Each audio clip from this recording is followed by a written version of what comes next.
Angry crowds across the country are voicing their opposition to President Obama's health care reform plan. And now Rush Limbaugh is getting some heat for comments that he made about House Speaker Nancy Pelosi playing the, quote, Nazi card. Let's take a listen.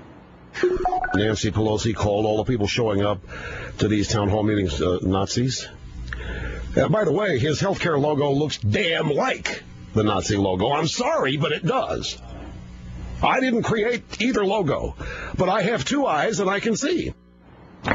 Joining me live now, conservative blogger Liz Mair, who blogs at lizmair.com. Also joining me, Ryan Grimm, senior congressional correspondent for the Huffington Post. Good to have you both here. Thank you for joining us.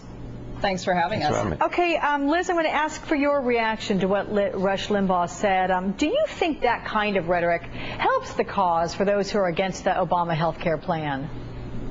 I personally don't think that it does, no. I think that Rush Limbaugh is somebody who certainly a lot of people like to tune in and listen to. He can be very entertaining. He can also be very inflammatory.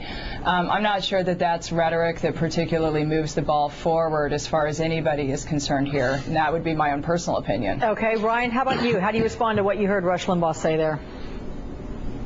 Oh, I don't know. How do you respond to something like that? I mean, the outburst at the town halls is something that has kind of caught the White House flat-footed, but it really shouldn't have. There's been a lot of disinformation that's been floating around on right-wing blogs and in right-wing email lists for the last month or so. That the health care bill will allow the government to decide who gets surgery or who gets transplants or something along those lines.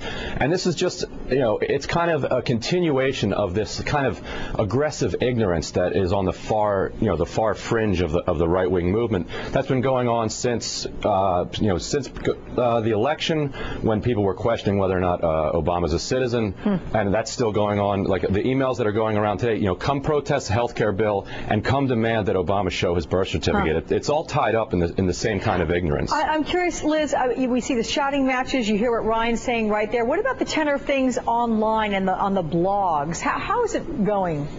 Well, actually, I'm on a number of those email lists that, conservative bloggers and libertarian bloggers are contributing to, and I actually haven't heard any calls for Obama to present his birth certificate. I think there's actually pretty widespread recognition that the president is, in fact, a U.S. citizen. There is a lot of anger, however, about the health care proposal that is under consideration, and I think when you look at things like that CNN poll that we saw come out last week, we can recognize that that's not just about the fringe. It's not just about the people who actually, do verge towards the genuine right wing.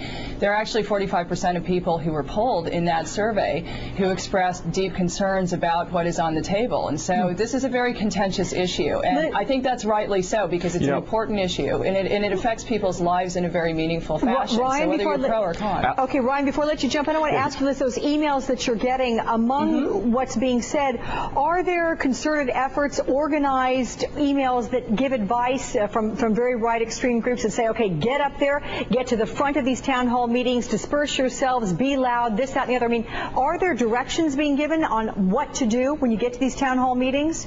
Well, let me be clear. What I'm receiving is from conservative blog, ordinary grassroots people.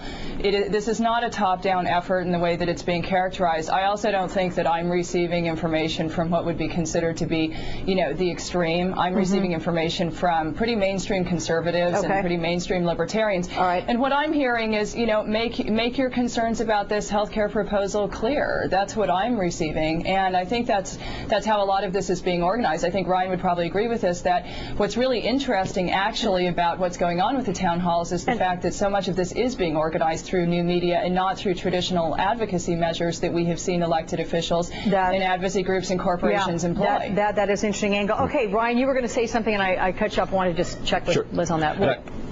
First, I do agree with what Liz is saying about the new media aspect of this, but just to correct something she had said earlier, the right-wing media outlet Human Events just this morning sent out an email that I got in which they were forwarding something from a group called Right March, which is a kind of an anti-immigration, far-right group, and its list of reasons that you should go to the town hall, and I can forward this to you guys, is 1, protest health care, 2, protest cap and trade, and 3, demand that Obama show his birth certificate certificate. It's one of the bullet points that they want. So, and this is human events. This is sort of a kind of mainstream conservative outlet that's pushing this around. And when we talk about what's mainstream in the conservative movement, we might have to kind of readjust the way that we're thinking about what's mainstream, because you have a majority, or roughly a majority of Republicans in some states who say that they're not sure that the president was born in the United States. That's becoming a mainstream position within some elements of the right. That doesn't make it non-fringe, just the fact that tons and tons of people believe it. It's still extreme. It's still fringe. It's still false. It's still wrong.